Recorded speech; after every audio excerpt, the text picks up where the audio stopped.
Just look at what these people did to me. These people burnt down my father's house. See, they are calling themselves for non-government. See what they did to my father's house. See.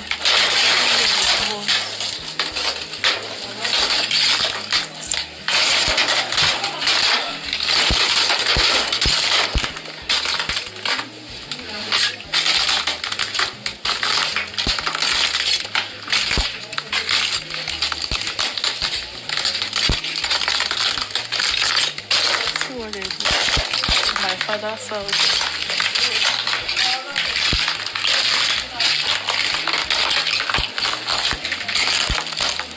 See, everywhere got burnt. They make sure that everything burns into ashes.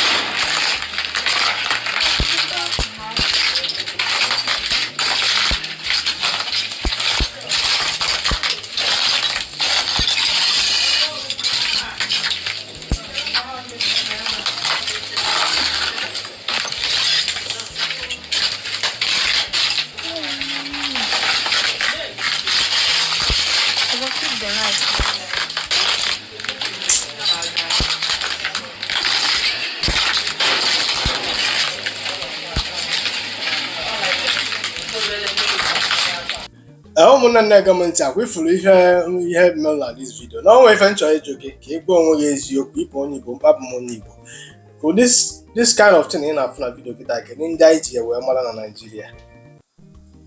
Do you understand me? Unu nụrụ na agbagbosi this three guys in that allegation of napaji egbe according to ife gentle the yahoo na-ekwu na o ji wee ha wee ji egbe eje ori. Do you understand me? I like if you say na gentle amaburu na ụmụazị ya na-apụtabu alụ ọrụ and kedu onye agha ha na-asọmitere ma alụcha ọrụ afọ na kedu evidence mekwenu na faga anyị ji wee mara na pajeli data ọrụ ọ na-ekwu maka there is no evidence. Ọ sịrị dị ka ọta afọ afụfụ na ọjọsọ na alafa ndụfa immediately o nwekwara ike ọbụna ndị azụ na ha togbuo na fagbugole ndị mmadụ. Do you understand what I'm saying? Mana ife anyị na ife okịta na-eme kịta na ala Igbo today kedu ndị anyị ji wee mara na Nigeria. Ịbata n'ụlọ kpọọ ụlọ ọkụ bụ ndị a ji wee mara na Nigeria bụ ndị Boko, ndị Swam, ndị bandit. So ọ bụrụ na etu ị nọkịta na ị na-akpọ ndị a niile afafa mana onye na-akọ ọsụ listin na ala Igbo ị na-akpọ ya freedom fighter, it means that you are lying to yourself. Ị chọrọ igwe onwe gị eziokwu. Onye batara ebe a kịta wee kọsụọ isi unu wee dị etu anụ onye abụọ etelo ka ọ nọ ntụ. These people unu na-akpọ freedom fighter abụrụ freedom fighter. Ọ bụrụ etu aka freedom fighter. Anyị ma ndị bụ freedom fighter. Marine of South Africa bụ freedom fighter. Thomas Sankara bụ freedom fighter. And so many of them. Gandhi of India bụ freedom fighter. Ama m ịghọta ife a na-agwa gị na ihe. Ojukwu was also a freedom fighter. Ndị Igbo n'one ka o bụ. Ala Igbo n'one ka asụrụ akwụ ka a pịatara bandarize ya their village, bandarize ya unofa in the question na a na-achọ freedom. Then mmadụ pụtara ọ na-ekiri m n'oge na ọ bụ a freedom fighter. Freedom fighter a na-enye mụ na gị na-abụ from Guinea na a na-eterrorize ya anyị. Eche na okike adịghị ekerobe nne ya. Na kịta ha batara na awa asị nọ n'ọkaigwe wee jide ebe a wee gbaa ihe niile nọ ebe afọ wee pụta na soshal midia prezent elu unu ya ị na-akụrụ fa aka akwa ya. Ime gị imagine ọ bụrụ na sọstin na kịta na-eme n'Imo steeti na-eme na Anambra, na-eme n'Enugu, na-eme na Abia steeti, na-eme na Ebonyi steeti. Kedu ka isi na anya karịa the whole land of our Igbo anyị? Ime gị imagine and gị nwa nwee ihe kịta na-efili that not possible. Ka m gwa gị plan these people. Go and write if I'm not going down. Time shall come. A man na put on poburikiri. One in our support to a candidate in a represent Nigeria. Upon Ketika in number. Don't worry yourself. Don't worry. Because we'll get John Obona. Time shall come oga back. We are only in a zugari.